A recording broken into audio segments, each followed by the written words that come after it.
Sir,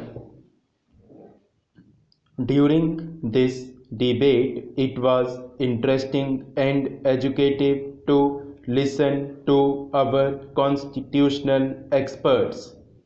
I must say that it seems to me that the question at issue is not merely a legal or a constitutional one.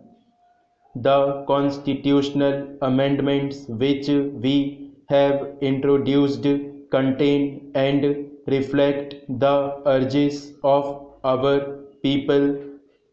For some time there has been a deliberate inflation of fears which to me seem to be unreal. A controversy has been generated as regards the Parliament against the supremacy of the Constitution, as if these two were distinct concepts, mutually exclusive and even perhaps opposite. Those who describe the issue in this manner conveniently forget that our Constitution was drafted on the fundamental assumption that our people have firm faith in the principles of democracy. This faith in our people reflects in our Constitution. Several honorable members have spoken of the confrontation between Parliament and the judiciary. There need not be a confrontation, and I think that to create an atmosphere of confrontation does not do us much good. I do not think that there is any real confrontation either, because each institution has its assigned place and role.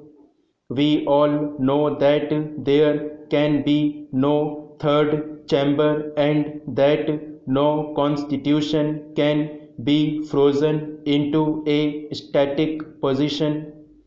What do we see when we look at the world around us?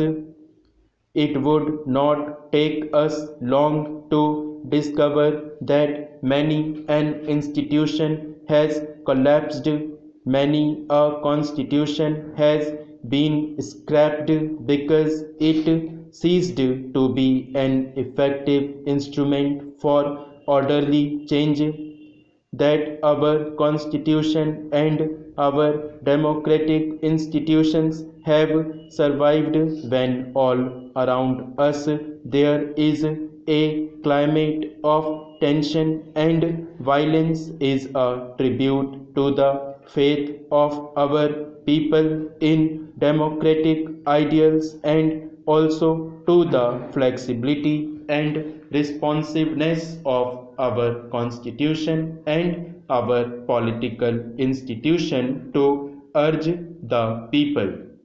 While introducing this bill, my colleague spoke of the arguments of those who opposed this bill as being based on fear and nervousness. I should like to dispel that fear and nervousness in the minds of our minorities in so far as their rights are concerned. I believe that protection to them can be guaranteed only by this Parliament. Mere constitutional devices cannot give guarantee. History is full of examples of constitutions being overthrown or frustrated. Therefore, a wider and deeper democracy is a more durable guarantee of the rights of our minorities.